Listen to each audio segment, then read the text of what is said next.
Hey guys, it is Mike the Wrestling God Smith presenting you with another episode of All in Wrestling. Tonight I'm doing the Smackdown review like I promised. And hey guys, I have a new wrestling t-shirt. I got Undisputed Era, so I'm with the order now. But like I said, anyway about that. But the first thing I'm going to talk about with the Smackdown thing is the AJ Styles Vince McMahon slap. So, I guess you guys have all seen SmackDown yesterday. You saw that segment, and I got one word to say to that, or a couple words to say to that. First thing I'm gonna say is like, what the hell, AJ? Why, dude? Why put your career in suicide to slap this man? Slap the owner of the WWE, not the commissioner, the owner. And my first thought is I understand he's angry with the Daniel Bryan thing, and, I get that, he's angry about it, he wants to be WWE champion again, I get that. But, here's my thing that I'm kind of mad about, right, is, now that Daniel Bryan is, I guess against the WWE universe or whatever to the point, I don't see it, Like I said on Raw, like I said last week, I just don't see it with him. I like him having the reign that he's having, but it's kind of a lackluster title reign anyway. And I really am hungry, I really want somebody else to take the title. I'm not saying AJ's a bad champion, but it's like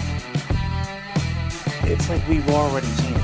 And I get the point that Daniel Bryan was saying in the interview with Cabby Kelly and with that other guy, and I saw it, the Christmas interview, and I just, in my mind, I just think that him being WWE champion doesn't make a lot of sense. Him being evil doesn't make a lot of sense to me, because like I said, I keep seeing it, and I just feel like that heel run is just, I just feel like it's tiresome. I really do. I feel like it's tiresome. I feel like it's already been done before. I feel like there's so many ways that Daniel Bryan could have been turned on everybody, and I just feel like him kicking AJ Styles in the nuts is like the dumbest thing to do, because I kind of feel like that's kind of a played out version of a heel. Don't get me wrong, that the guy is great, but it's just a matter of the storytelling, and like I've said, here's the thing, I don't like the fact, right, one thing I don't like is that we're getting a lot of guys, and the thing is like now, because SmackDown is kind of drowning Raw in the ratings, and I get the point, they got that hunger and they want to make the storyline feel good. I just don't like the fact that we're trying to do this, and I feel like it's a joke, because I kind of feel like, here's the thing, I kind of feel like it's a joke. I feel like it's a joke to me.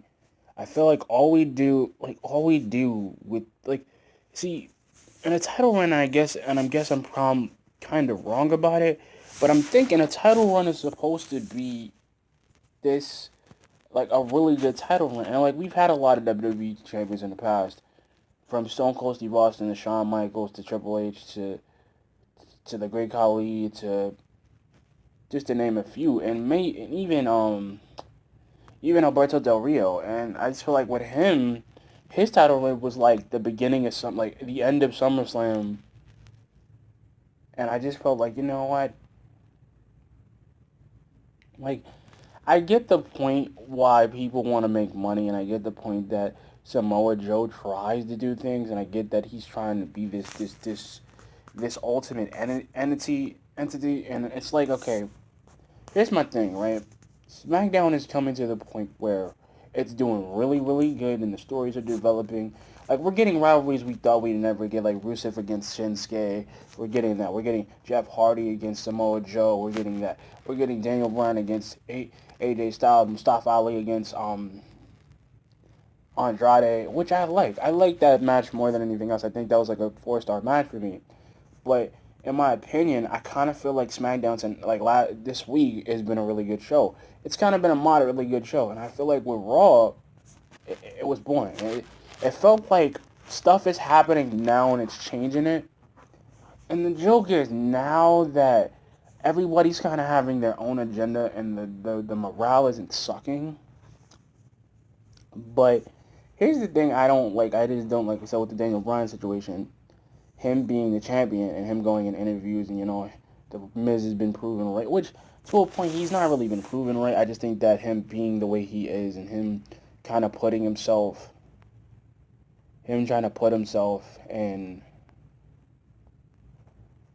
like, him trying to put himself in a situation, which I kind of saw that like earlier in the year, like when NXT was a reality show and they had wrestling matches, but to me, I kind of felt like there was nothing left. I kind of felt like, okay, now that Shayna and the Miz are actually being a tag team duo, which is fine, and I like it. I like it. But the thing is, right, now that everything's kind of making full circle, now that we're kind of over TLC, we're near Royal Rumble territory, and Royal Rumble is going to dictate who's going to WrestleMania and who's going to be champion at WrestleMania. And like I said, all my money is on Braun Strowman against Brock. All my money is on Braun. I bet Braun. And you know what? And I'm sorry, guys. Like I said, I love SmackDown. I do. But with everything that's happened and all this brand supremacy, which is working perfectly in SmackDown's favor, I'm just like, you know what? We might get a lot of new champions. We might get a Mustafa Ali as champion. And you know what's funny? I like putting him, and I like that he gets to be a mid-card guy, where he's actually becoming a mid-card guy. He's actually fighting people that his style is accustomed to, which I do want to see a Daniel Bryan fight against. I do want to see him for the title, like him getting the WWE title, which is kind of cool. I want to see that, I want to. And the more and more I want to see it, and the more and more I want to see Cedric Alexander, I want to see the Buddy Murphy thing. I do want to see that, but to a point,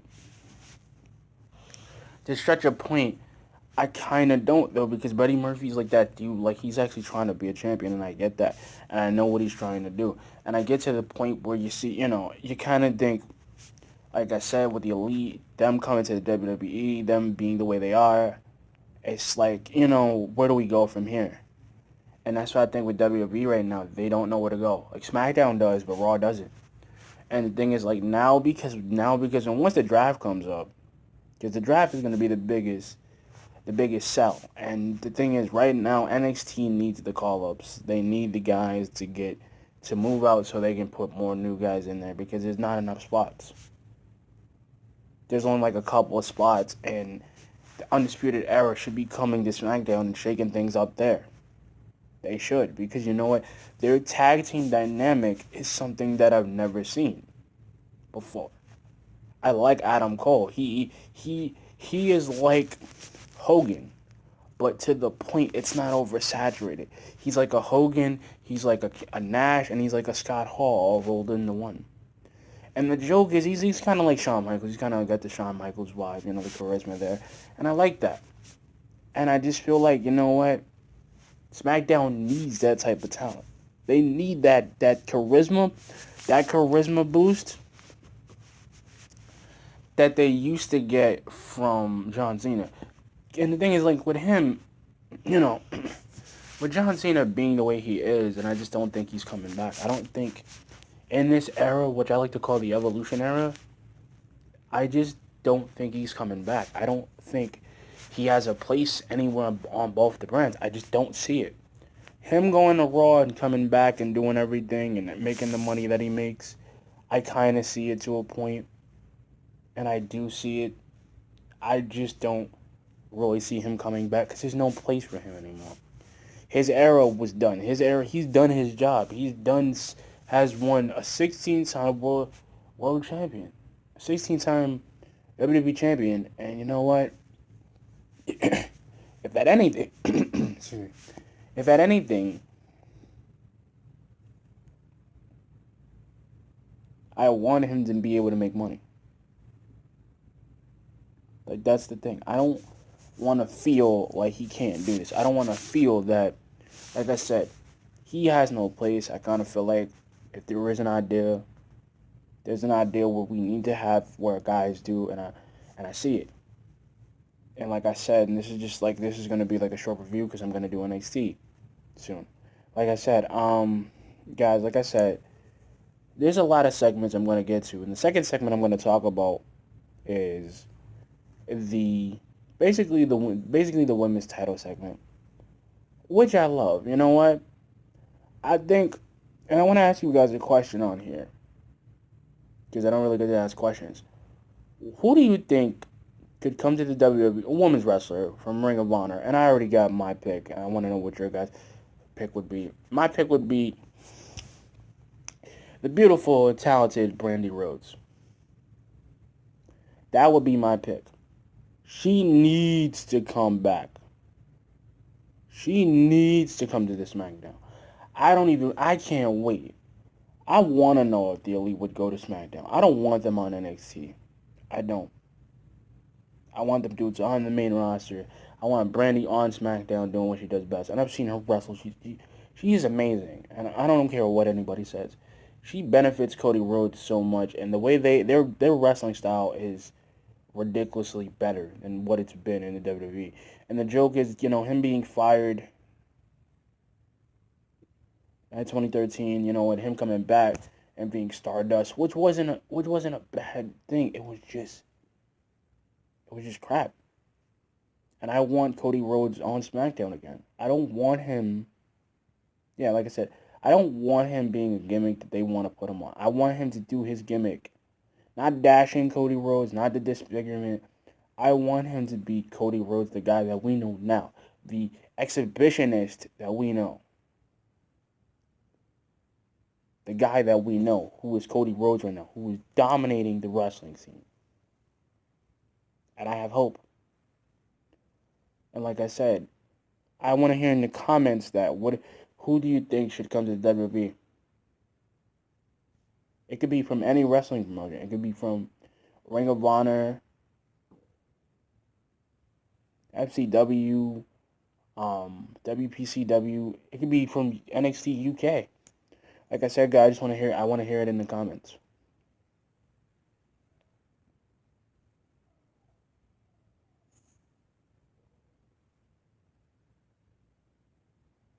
Like I said, there's a lot of things right now, and that's the thing. See, and the thing I'm talking about the women's title segment is because, like I said, Asuka's doing a great job being the women's title segment. But here's my joke to the game, man. Here's my joke. My joke to the game is, like, what are they going to do? Because it feels like everybody is vying for that title. Me, Naomi, Mandy Rose, Sonya Deville. And, I see it a little bit more now because, there's a lot of people and it's a little bit more, it's not oversaturated. See, I see that point.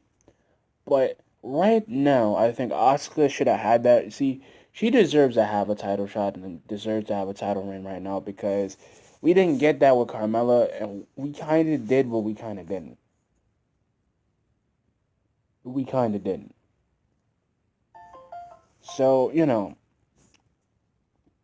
in retrospect, I'm going to be the guy that wasn't really a mentor, but I just felt like she was somebody. Like, I felt like Carmella is like the one. She's like a, I won't say Tori Wilson because Tori was pretty cool. She's basically like an Ivory. Like, she was like a Generation 1 Ivory. And the thing that kind of got me weird, and, Molly Holly and the rest of them, and, all these women that made the revolution the way it is right now. And I kind of feel like with Lita, it's like they left. I felt like, we don't really get to see that, And to me, there's a lot of future going in the biz. And that's my point to that. And then, like I said, I'm gonna talk about a couple more things, and then I'm gonna go. Like I said, the next thing I want to talk about, because I really want to know what the tax situation is gonna be, and I really want to know if who the bar gonna face. And I do want the Undisputed Era to be that team, because I feel like they're gonna get tired of fighting the Usos. They're also gonna get tired of fighting New Day because they're not really competition.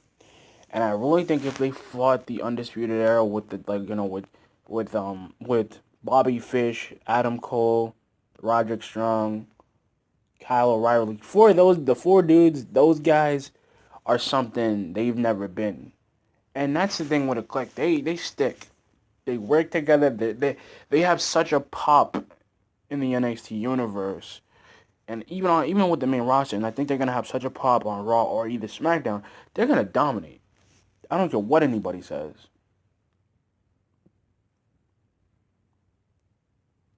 And I like it. I like their style. I like their faction isn't just a faction. They're not trying to recruit. They're trying to build off of being the four guys, being the four horsemen. And you know what?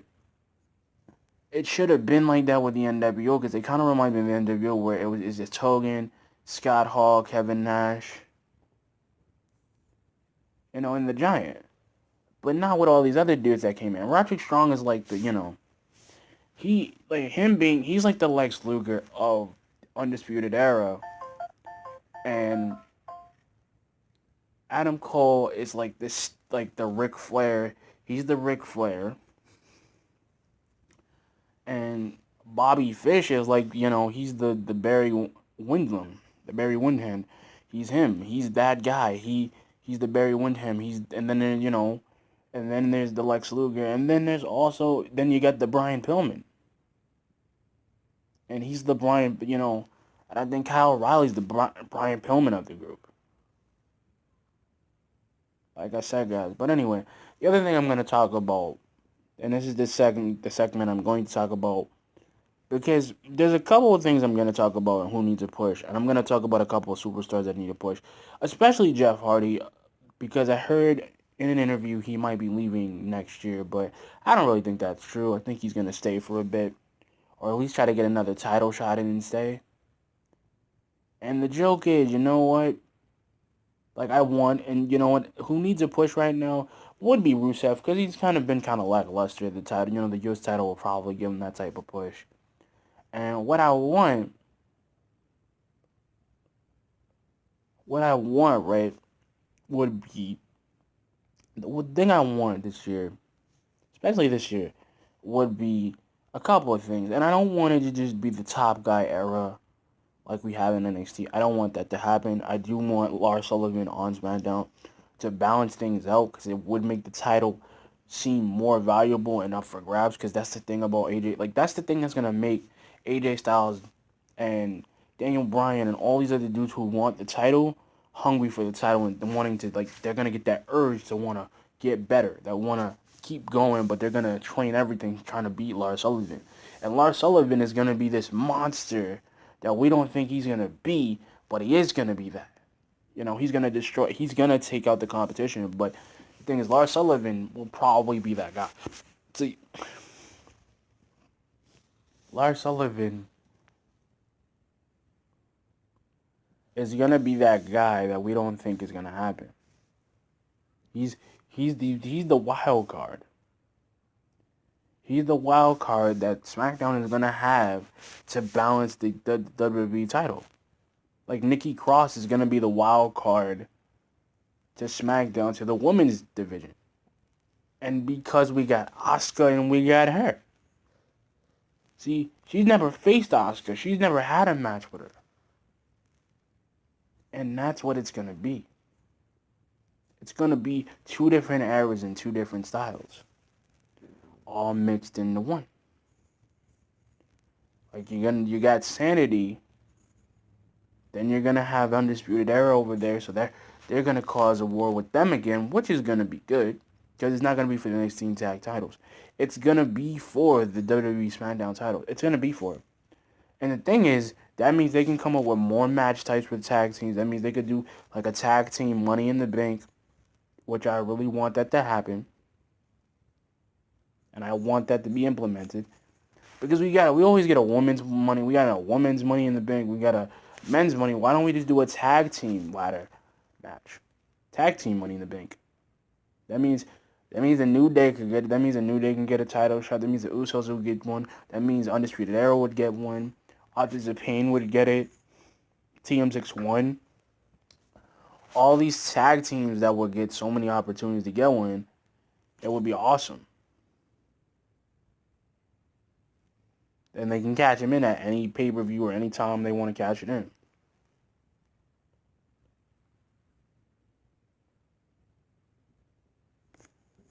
But anyway, guys, like I said, I'm gonna go. Like I said, if you guys like the video, keep viewing it. Hit the like button, subscribe. I'm trying to hit 10 likes. I'm trying to hit 10 likes and 10 views. Peace.